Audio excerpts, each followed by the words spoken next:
Oh man, what a platform I'm gonna do this on. This is kind of like my me saying I'm like stepping away, like stepping back from the Evan Button show, but not because I'm going to stop making YouTube videos or anything, or because I'm not feeling well, which I mean is true to an extent. Hold on just a second. But yeah, I mean I forgot completely what I said before I like. Yeah, I mean I'm not feeling well.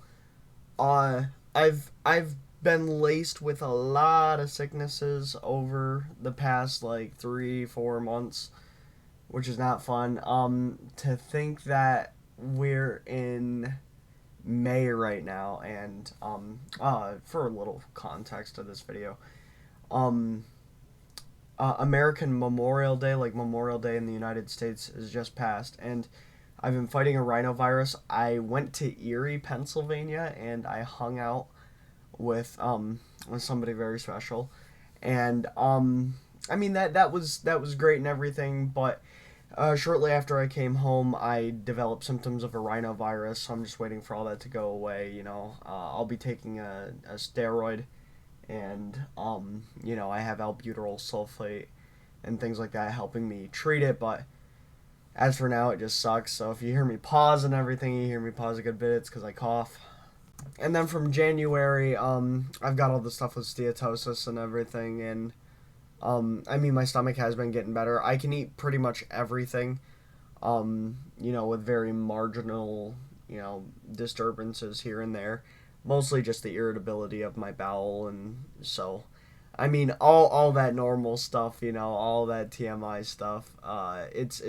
Everything's back to normal for the most part regarding that. So now I just got to get over the rhinovirus. So, um, yeah, I mean, it's all right.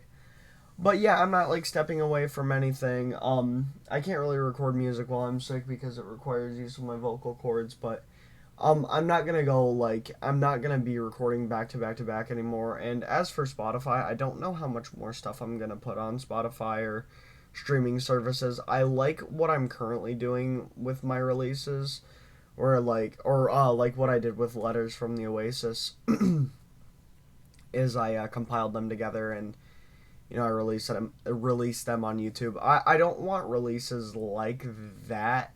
Like those are streaming releases where they're over an hour long, and they're really like cohesive, put together, really well mixed and produced. But I'm gonna start making like sort of like pseudo demo anthologies. So I'll put together like an hour, not any more than an hour, and probably frequently somewhere less, or I can piece together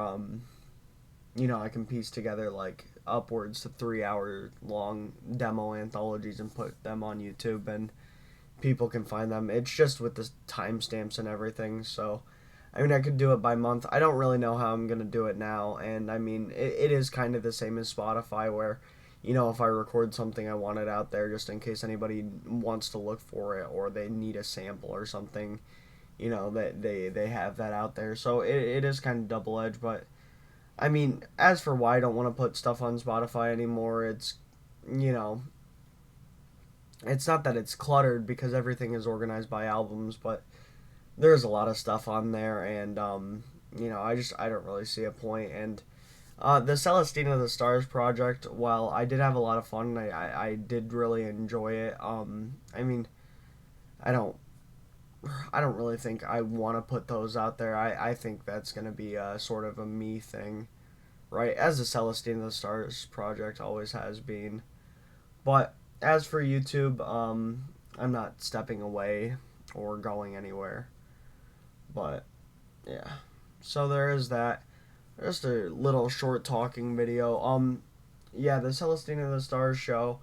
Um, I will record episodes relatively infrequently, but I do want these more sit down and talk videos that I'm not trying to follow like a podcast format. Like, yeah, with these talking videos, it's hard to make a concept about or make a video about, like something that's, only particular to a certain group of people and have it appeal to a broader audience. I mean, not that The topics of which I discuss are generally for popular or intended for popular consumption, but it's, I mean, I try to keep everything open ended in a sort of way, not in a like a conformist popular way, but just in a way that people I know and people who are familiar with what I do talk about, um, I try to keep them open and engaged in. I don't really want to do that anymore. What I'd like to do,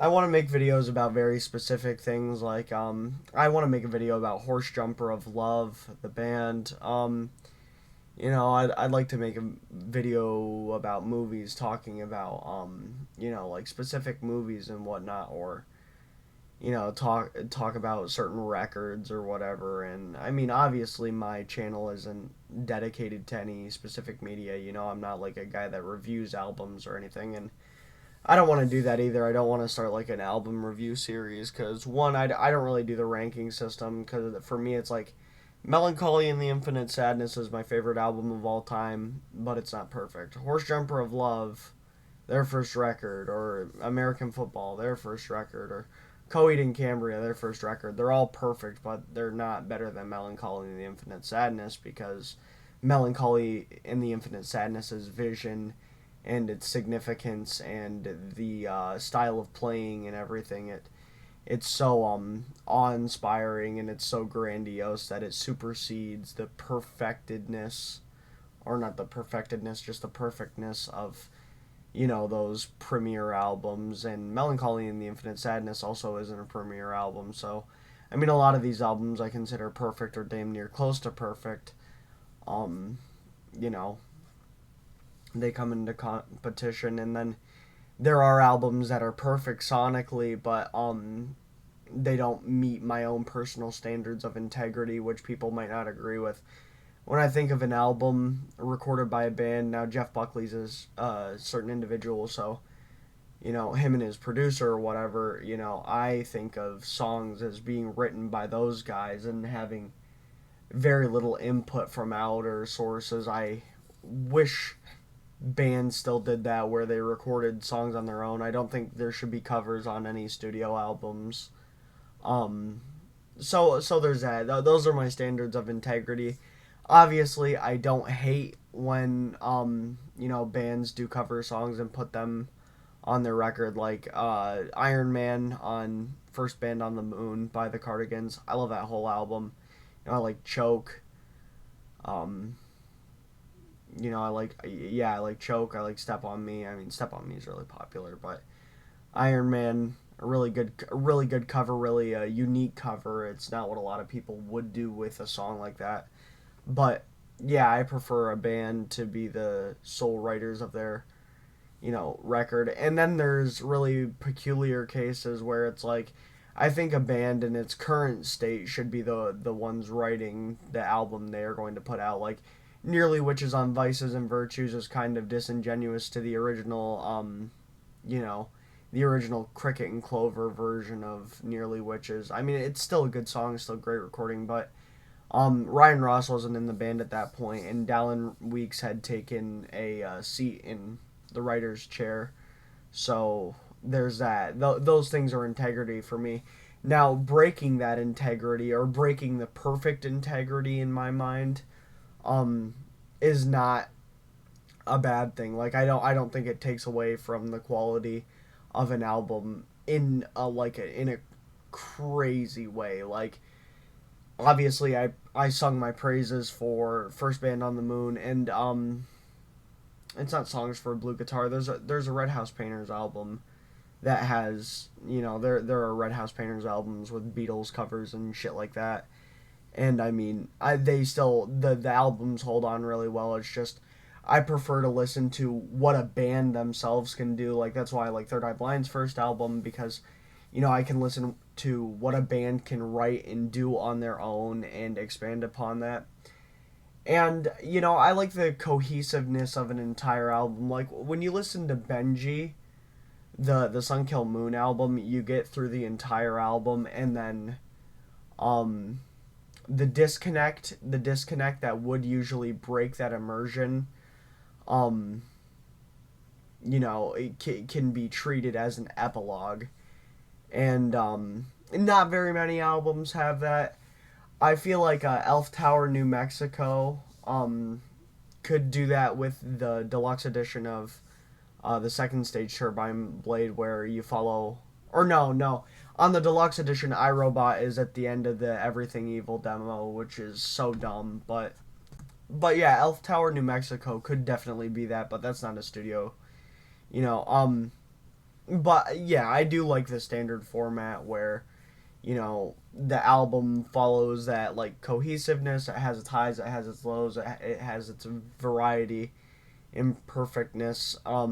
Whereas, I mean, obviously, Melancholy and the Infinite Sadness does and doesn't do that at the same time. Where Melancholy and the Infinite Sadness is really sporadic, with Tales of a Scorched Earth and Bodies and songs like that all being near 1979, and then you come to a close with By Starlight and Farewell and Good Night, and that Kiss Goodnight by Farewell and Good Night is very beautiful and very much mimics Take Me Down, where Take Me Down goes into the second half of the album following. But Melancholy and the Infinite Sadness isn't a typical album because the vinyl track listing is different to the CD track listing. So the vinyl track listing is it the way I listen to it and the way I always hear it is a series of little extended plays, or kind of like singles in a way. But I mean, obviously they're not singles, but they read as little like um given the theme of the artwork and everything. I think each of the little sections are nursery rhymes to the art of music, and like the art of music in whole, not, or no, I'm thinking of the sound of music. Sorry, I thought the art of music was the name of some like super important work of, but I got that confused with the sound of music. But yeah, so it's kind of like nursery rhymes to the sound of music, and displaying the versatility of the band. I think in terms of lineation and how the album is to be played, if you were to tell a story, definitely doing the CD. It's got its highs and lows, and it does do the ebbing and flowing, and it's more of an experience that way, where even the act of listening to an album more so implicates the listener, in that you get an album like a Panic at the Disco is a Fever You Can't Sweat Out, where you get I think it's after Kamasato, where you have to flip the record over, or I don't remember if Intermission is on side A or side B, but Intermission is the bridge between the gaps, right? Where the album kind of splits in two. You go from that dance punk to or not baroque, to like the cabaret style with But It's Better If You Do, and it flows into there, and you have I Constantly Thank God for Esteban, and There's a Good Reason These Tables Are Numbered, Honey, where it's kind of more conventional music, where you hear a lot more of the guitar, you hear the acoustics, whereas the first half has Time to Dance, da da da da da da da da da, and you have, I mean, it would make sense for Intermission to be on side A, because it does have that wow wow, if you've ever heard Intermission, you know what I'm talking about. But like, so the act of listening to an album it definitely more implicates, because you have to go and you have to flip the album. You're actively listening. You have to fine tune your needle, or you have to fine tune everything, and that sort of involvement gives people who listen to records a lot of intimacy with the records they listen to. And so calling back to Melancholy and the Infinite Sadness, that through the linear story, through the CD playthrough, I think that is really beautiful, and that's why I really admire it. But yeah, and the versatility of Melancholy and the Infinite Sadness, something I can't really talk about without taking too much time. It's really beautiful. But the way I listen to you listen to every album different. Like Horse Jumper Love's first album is, to me, it's like a studio concert in a way. you get that kickoff. Band gets on stage.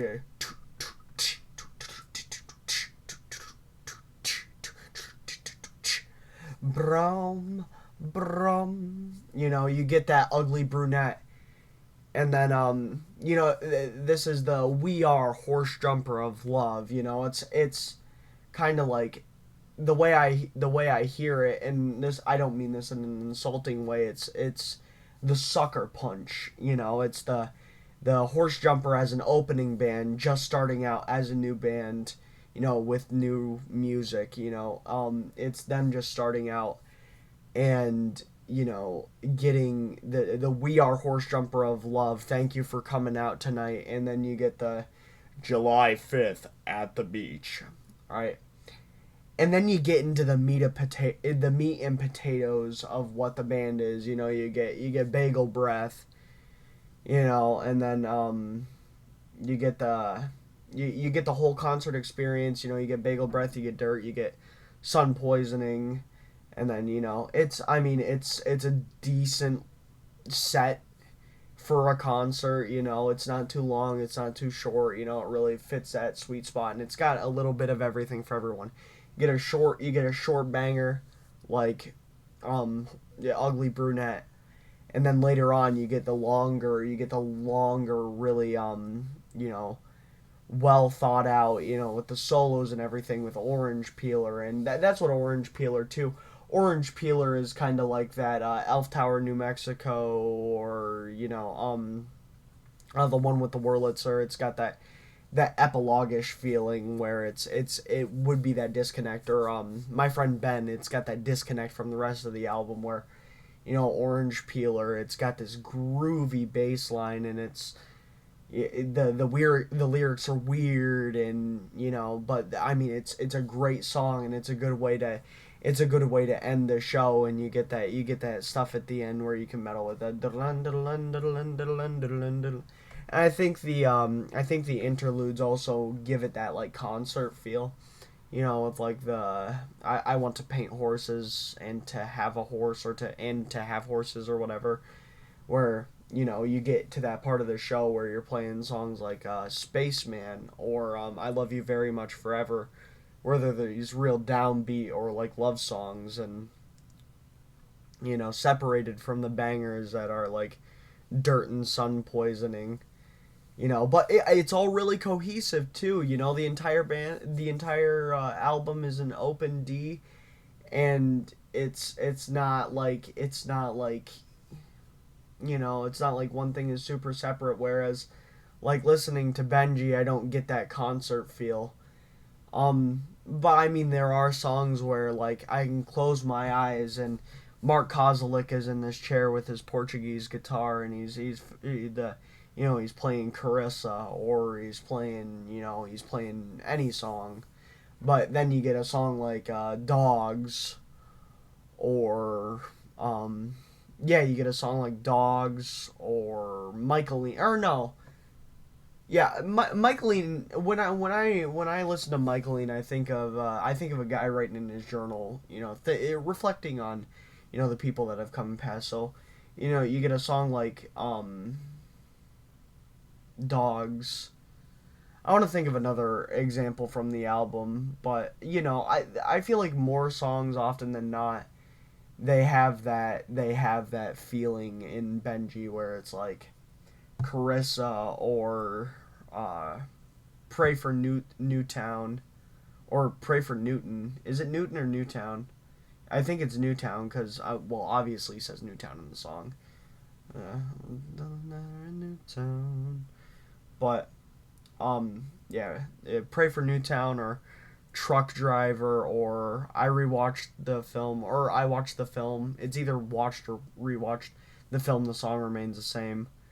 But so like Michaeline and Ben's My Friend, they have that like epistolary feeling where it's like post, it's like letters, or journal entries, and I mean a lot of Mark Kozelik's lyrics are like that, and I mean so I don't get that concert feel from Benji, but I mean that doesn't take away from the experience.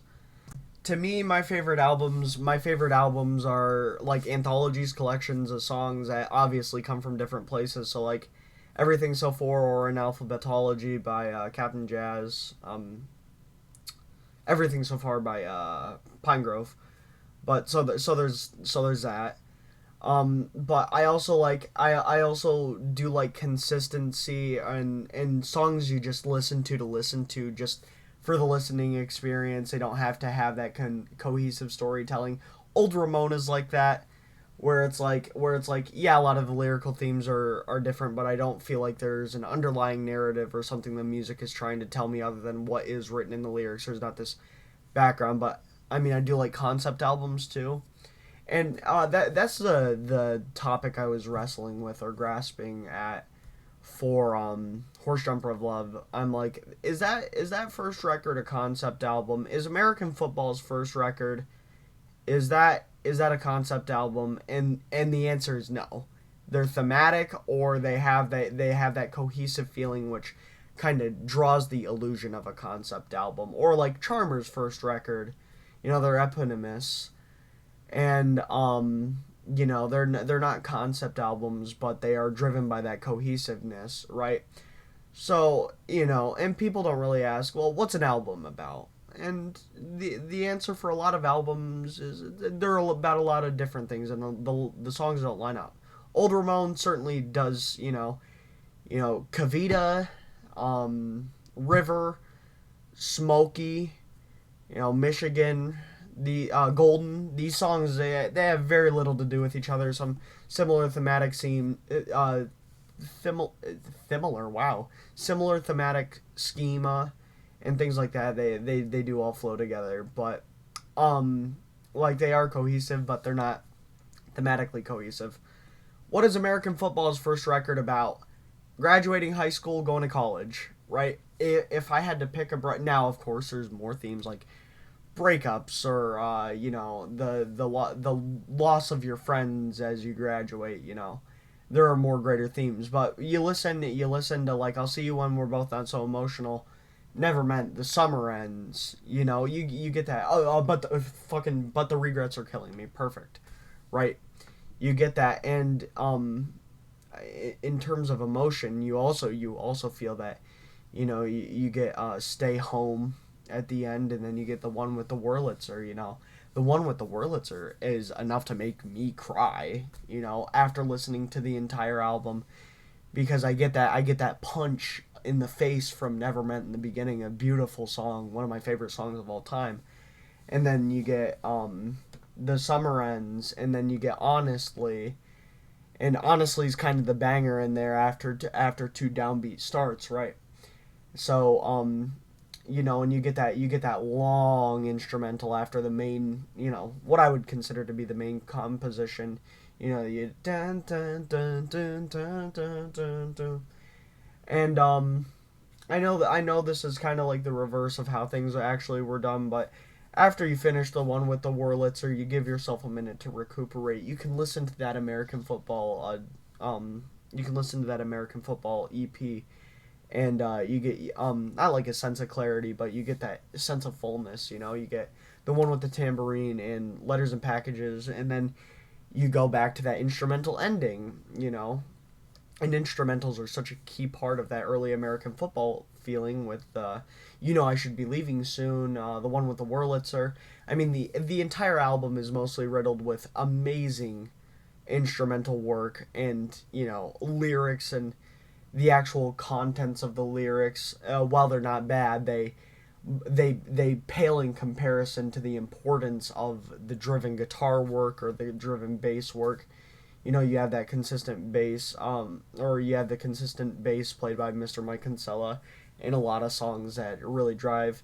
You have Steve Lamos's drumming. Does Nate Kinsella play guitar? I think there is a collaborative guitar work between Mike and Mike and Nate Kinsella. I could be wrong though, but yeah. So you have all those things that carry the consistency, but yeah, so you get 5 Silent Miles at the end of the EP, right? So some albums do have the luxury of being about something in general, and I think that points to an album being a more broader scope more than a collection of songs. And like I've said before, the my view isn't necessarily correct, um, or substantiated. Like I have nothing to say that um, American football's first record is like a cohesive album about this primary theme, this thing that's backed, right? But I mean, it's just that feeling I get as a listener. I have a lot of things to back that claim, but I have nothing stated from anyone above me or anybody with authority saying that yes, this is in fact true. Just how I see it.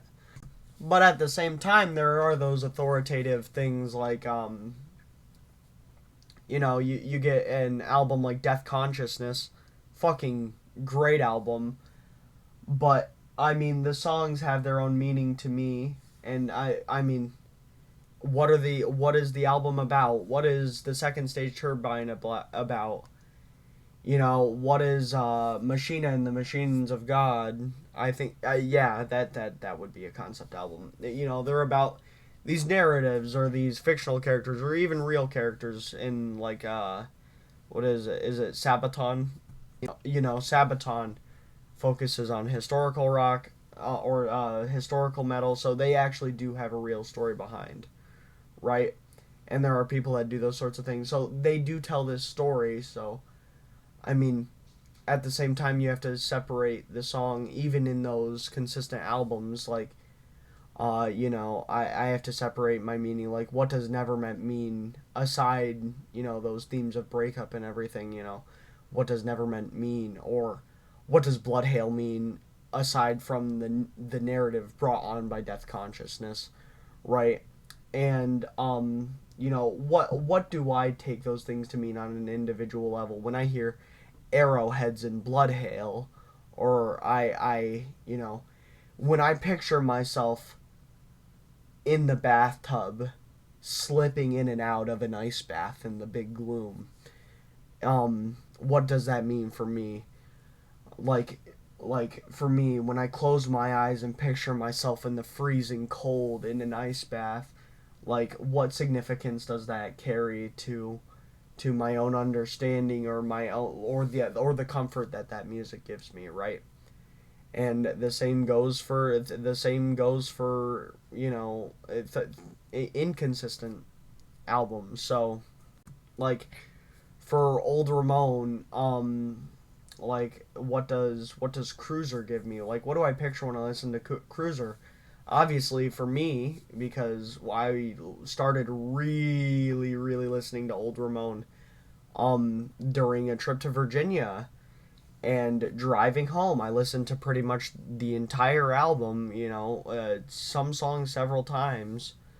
um so for me, I picture myself driving home from Virginia, right? And I picture, Red House Painters, making these songs for people to listen to while driving, or but Cruiser, my biggest smile from Tokyo. I came down or out here 5 or whenever months ago, right? That has nothing to do with driving, right? I mean, it has stuff to do with travel, but so, I mean, there's that. But yeah, so there's all these layers of music. I'm not an album review channel, thank fucking God, because my opinion is next to worthless.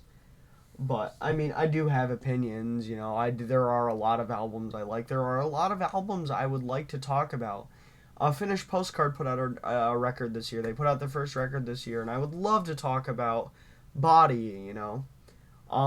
Asher Mazur, he put out a record recently called Dear Orion, I'd Sing for You Anytime. Clearly, the man is in love. What a fool.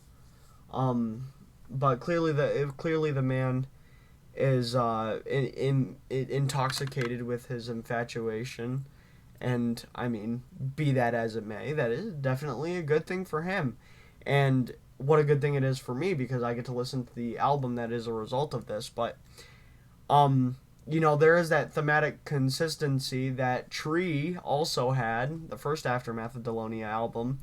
And obviously, Asher doesn't have a lot of people, he doesn't have a lot of monthly listeners, and that's a damn shame. So if I were to make a video about an Aftermath of Delonia album, I would probably be the first to do so. And I mean, I probably would like to do that at some point, but I wouldn't do a review because, well, one, for our Tree is extremely short. Dear Orion is also extremely short. So, like for me, I can talk about these albums because I love them and I have listened to them. Like even within Dear Orion coming out however long ago, um, I've listened to it a good bit.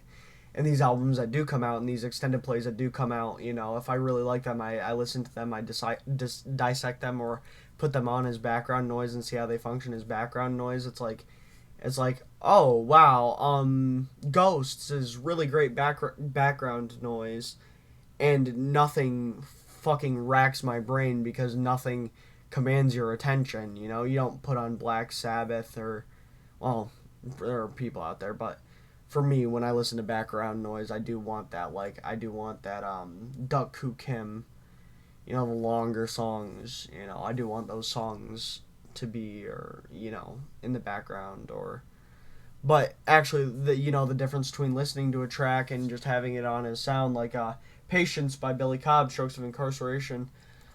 Patience by Billy Cobb, it's a tearjerker for me because I have a lot of emotional connection with the song after years. But it's also just a beautiful song with a great message.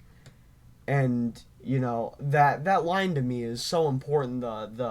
Let me introduce myself. I'm Mr. Oh, fuck, wait, hold on, I gotta recollect. Sorry, I had to sing the line to myself. It's let me introduce myself, or let me introduce myself, Mrs. Mr. or Mr. Mrs. Misery. Don't mistake me for someone else. I'm an inspiration, Blitzkrieg. It's the only way I was gonna remember. But like an information Blitzkrieg, which the Blitzkrieg calls back to or it doesn't call it back. Um, or yeah, no, it does call back to 45 Minutes of Freedom. I thought the line was in Houses and Buildings. Hold on. Yeah, but banners, banners cover the sidewalk like we're in Nazi Germany. So, you know, Strokes of Incarceration is an album that has some songs that seem to be, have no place in the album, but they weirdly fit, like Radio Waves. But I mean, you can take whatever meaning you want, but Billy Cobb has said, I think it was Radio Waves, that he has no idea what the song is about, and I think the same goes for Happy Times. But with an album themed in, grounded in college and college time, I understand those songs as being like part of the college experience when it comes to emotions. um I wasn't like really heavily involved while I was in college with anybody. Well, not while I was in college because I'm still in college, but I'm not really involved with anybody there romantically, and I haven't had any romantic desire with. Yeah, I actually don't think that's. I wouldn't say that's entirely true. I've been interested in people, but I've never had anything go anywhere. I haven't. I haven't stemmed the rose with anybody at the college, but I do get that. I do get that. I get is very much the like your skin, like your dimples and your chin, as much as the I'm the bruise in your strep throat. I'm the motherfucking queen of. Does he say LK or LA or some shit like that? So I very much get those lines, even though those songs have, they're not Houses and Buildings or 45 Minutes. But yeah, that line, the let me introduce myself. I think that's, for me, it's like it's trying to find importance when you're surrounded by people that are more remarkable than you, and trying to be okay with that. when you have that little bit of ego death at the beginning of your first semester where you're like, oh, I'm surrounded by geniuses and I'm a dumbass, right? And but at the same time you're like, oh, I'm surrounded by dumbasses. Not to call yourself genius, but you get those ebbing and flowing moments. Like when I was in my education course, it's like these people seem to know what they're talking about. They know how they want to take care of children, or they know how they want to teach people. And yeah, me, no, not nope. But in a language course like French, where I've got a strong background, it's not that I thought I was surrounded by idiots. It's like I clearly have an advantage because I'm in elementary French, and I have some exposure to the language, and I understand the general rules of the language and everything. So I mean, yeah. So I'm an information blitzkrieg. You meet me, when you meet someone, you are an information blitzkrieg. You meet someone for the first time, get a feel of their handshake, so you get the sensory. You get all of the five main senses except for taste. Well, unless you're French, you get the not the bisogno. That means need in Italian. Bisou. You get the bisou, so you get the smooch. But I mean, you get the touch. You get the sound. You get the sight. You get the smell, right? So yeah, you become an information blitzkrieg. That's what I take that as. But and then after that, it's no love, no responsibility, no patience. You know, I don't have any passion for anything I'm doing.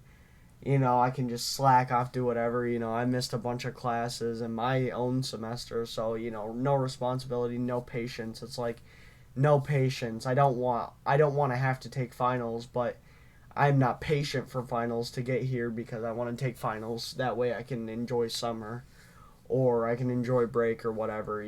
So no love, no responsibility, no patience. But for the actual general theme of the song, it's talking about women, and it's no love. There's no love between women and men in the current environment, or in many current environments, because we're at odds with each other, or men judge women or women judge men.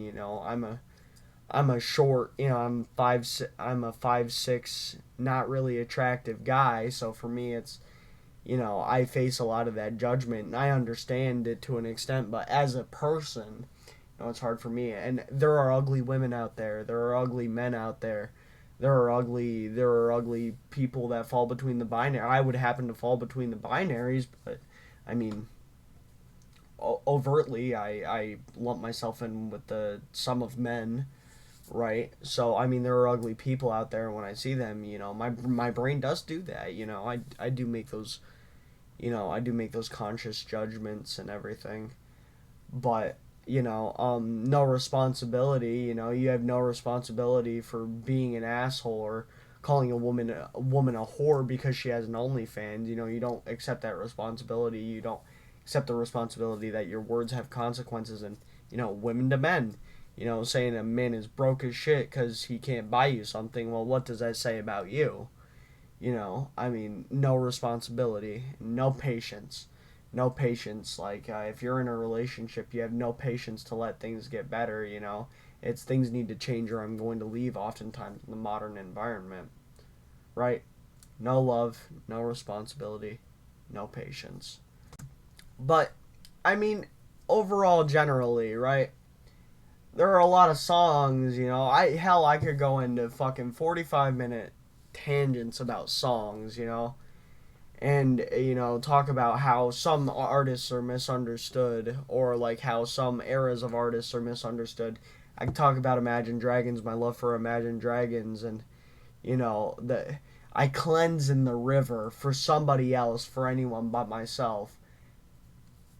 What, like it like I think of the river, or like I was me. If I recover, will you take me back again? It's so on the nose, but that's the honesty of a question like that, right? That it doesn't insist upon itself, but it beckons. The question beckons forward. Like, if I recover, will you take me back again? I've been in that position before, if I take better care of myself, or I take better care of myself, if I start being more ambitious, if I start caring more, will you take me back again? Will you have the care that I have held for you? Will you show me some reciprocity? And I mean, oftentimes the answer is no, and that's okay. But you want to ask that question because you want that honest, and that's from Imagine fucking Dragons, the Thunder Band. That's from Imagine Dragons, right? So and you get like America, from farmers in the fields to the tallest of the towers that fall and rise, 1776 and names upon the list for all the ones that gave until they die. That's fucking beautiful. My grandfather was in the Navy, and and his father before him was in World War II. And like, just that's beautiful to me. So I mean, I could go on about misunderstood bands, misunderstood albums, misunderstood songs, and I could speak in great defense of melodrama, even though I wasn't the biggest fan of melodrama. It's not really my thing. I listened to Melodrama by Lord for the first time this year.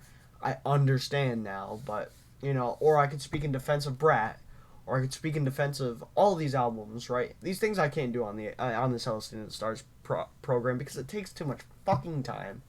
And things like this, I can just get it out. Right? Doing these sit down talks, doing these sit down, doing these sit downs where I can go delve in depth. I'll probably do an album review one of these days, or not an album review. I literally said I wasn't going to. I will do I'll probably talk about an album here. I would like to talk about Night Visions. I owe Night Visions a lot of flowers.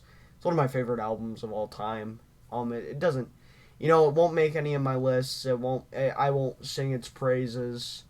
Um, you know, Sitting in a booth anywhere. I won't be like, yeah, Imagine Dragons, their first record, blew my fucking socks off, because I was a kid when I first heard it, but I mean, you best damn well believe it when I say it's one of my favorite albums of all time, and I don't want to live in a world where that record doesn't exist. And all the shit Radioactive and Demons gets, I mean, those singles are pretty damn good. And they lit the world on fire, and they Imagine Dragons became on top of the world. Yeah, knee slapper there, but so yeah, that's the end of the Celestine of the Stars show. We usher in a new era of pseudo fucking yeah, pseudo fucking podcast videos, and I mean, we'll see where we go from here. Yeah. So thanks for tuning in. I'm Evan. I am Celestine of the Stars. I am Iohannis Lucius Alemanus Albionis, and I am out. Have a good night and take care. New video. I'm not gonna create an upload schedule. I'm too fucking fat and lazy to do all that bullshit. But oh yeah, if you didn't listen to Letters from the Oasis, listen to that album. I've heard pretty much exclusively good things about my own album, which is rare. It's probably the best Cascade album since the White Album. So yeah, go ahead and give it a listen. Yeah. What else was I gonna say? Yeah, expect a video within the next week or the next 2 weeks. I'm doing pretty good. I'm taking care. Full of love. I'm full of life. I'm full of reason. So yeah, take care. And until next time. Auf Wiedersehen, meinen Kameraden. Oh, ja, ich werde eine Video machen in deutscher Einsage. Ich weiß nicht wann, aber ich hoffe zu das machen im Juni. Was? Oh, eine Minuten bitte. Was sind die Monaten für die Noma, no, nein, Nomen? Nomen? Was? Namen. Was sind die Namen für Monaten in Deutsch? June, July. So, ich würde eine Video in Deutsch eine Video gemacht. Nein, nicht gemacht. Ich würde eine Video machen in June in Deutsch. So, danke schön. Habe eine schöne Nacht. Es ist 1 im Morgen für mich. So, ja, ich muss schlafen. Und ich muss, ich arbeite nicht am Morgen. So, ja, ich bin gut. Alright, I hope my German's not too bad. I'm tired, so my German might be lousy, and I haven't spoke it recently, so give that a minute. I don't know why I kept trying to say gemachen. So, yeah, I've been doing a lot more reading. I haven't been really speaking, so I've been brushing up on my, actual reading skills, which I'm getting pretty. I like to think I'm getting pretty good at it, but as for my actual speaking is suffering. So, yeah, good to know. Good to know I can work on that. All right, have a good night, everybody.